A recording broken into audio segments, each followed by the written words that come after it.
अस्सलामुअलैकुम बच्चों, कैसे हैं आप सब। उम्मीद करती हूँ खैरियत से होंगे। मैं हूँ आपकी उर्दू की टीचर और आज हम दूसरी सूती आवाज़ें पढ़ेंगे। हम बे के और जीम के तमाम ख़ानदानी हुर्फ की सूती आवाज़ें पढ़ चुके हैं और अब हम पढ़ेंगे दाल के ख़ानदानी हुर्फ। तो चलिए जी पढ़ते हैं।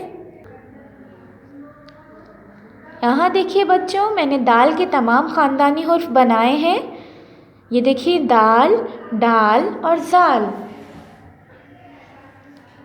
दाल खाली होता है, डाल के ऊपर ये छोटी सी तुएं बनाते हैं और जाल के ऊपर एक नुक्ता मौजूद होता है।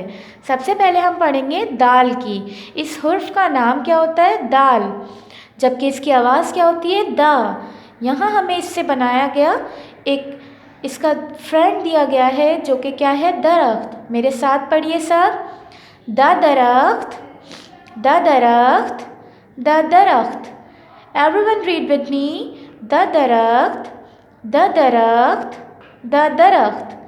मुझे तो आवाज़ ही नहीं आ रही बच्चों की, पढ़िए ज़ोर से। द दरख्त, द दरख्त, द दरख्त। दूसरा हमारे पास है, ये भी दाल जैसा ही होता है मगर इसके ऊपर क्या होता है? तुएं होता है, जो इसे क्या बनाता है? डाल। डाल की आवाज़ क्या होती है? ड। डाल की आवाज़ क्या होती है? ड। यहाँ इससे बनाया गया है ढोल। तो सब मेरे साथ मिलके पढ़िए। ड ढोल, ड ढोल, ड ढोल। सब पढ़िए। ड ढोल, ड ढोल, ड ढोल।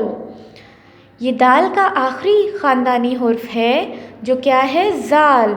ये बिल्कुल दाल की ही तरह होता है लेकिन इसके ऊपर क्या होता है? नुक्ता होता है। और यहाँ इससे क्या बना के दिया गया है? ज़ख़ीरा। तो पढ़िए मेरे साथ सब लोग। ज़ ज़ख़ीरा, ज़ ज़ख़ीरा, ज़ ज़ख़ीरा। दोबारा से पढ़िए। द दरख्त, द दरख्त, द दरख्त। ड ढोल, ड ढोल, ड ढोल। ज़ ज़ख़ीरा, ज़ ज़ख़ीरा, ज़ ज़ख़ीरा। द दरख्त, ड ढोल, ज़ ज़ख़ीरा। उम्मीद करती हूँ ये तमाम सूती आवाज़ें आपको समझ में आ गई होंगी और आप में याद भी कर लेंगे इसको।